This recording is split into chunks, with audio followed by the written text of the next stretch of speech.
ওমানের মধ্যস্থতায় শুরু হয়েছে যুক্তরাষ্ট্র ও ইরানের মধ্যে পরোক্ষ আলোচনা। প্রথম দফায় হয়ে যাওয়া সেই আলোচনা আশার আলো দেখাচ্ছে, আর তাই দ্বিতীয় দফায়ও একসঙ্গে বসতে যাচ্ছে মার্কিন ও ইরানি কর্মকর্তারা। মধ্যপ্রাচ্যে টান টান উত্তেজনার পর কূটনীতির মাধ্যমে সংকট সমাধানের এমন পথ তৈরি হওয়ায় আঞ্চলিক দেশগুলো এখন প্রতিক্রিয়া দেখাচ্ছে। এই অঞ্চলে ইরানের অন্যতম প্রতিদ্বন্দ্বী সৌদি আরব পরোক্ষ এই আলোচনা নিয়ে মুখ খুলেছে।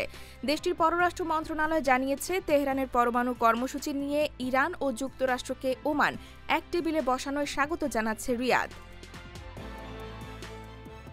সৌদি পররাষ্ট্র মন্ত্রণালয়ের বরাত দিয়ে আরব নিউজ জানিয়েছে, সৌদি আরব আশা করছে এই আলোচনা আঞ্চলিক ও বৈশ্বিক নিরাপত্তা, স্থিতিশীলতা ও শান্তি বাড়ানোর যৌথ পদক্ষেপকে সমর্থন করবে। যে কোনো ধরনের আঞ্চলিক ও আন্তর্জাতিক বিরোধের নিরসনের ক্ষেত্রে সৌদি আরব সংলাপকে অগ্রাধিকার দেয় বলেও বিবৃতি দিয়েছে সৌদি পররাষ্ট্র মন্ত্রণালয়। এর আগে কাতার ও মিশরের পক্ষ থেকে এই আলোচনাকে স্বাগত জানানো হয়। কাতারের পররাষ্ট্র মন্ত্রণালয়ের এক বিবৃতিতে জানানো হয়, দেশটির প্রধানমন্ত্রী ও পররাষ্ট্রমন্ত্রী ইরানি পররাষ্ট্রমন্ত্রীর সঙ্গে ফোনালাপে গাজা এবং দখলকৃত ফিলিস্তিনি ভূখণ্ডে চলমান পরিস্থিতি নিয়ে আলোচনা করেন। সে সঙ্গে ওমানে অনুষ্ঠিত ইরান যুক্তরাষ্ট্রের প্রথম দফায় পরোক্ষ আলোচনাকে স্বাগত জানান তারা।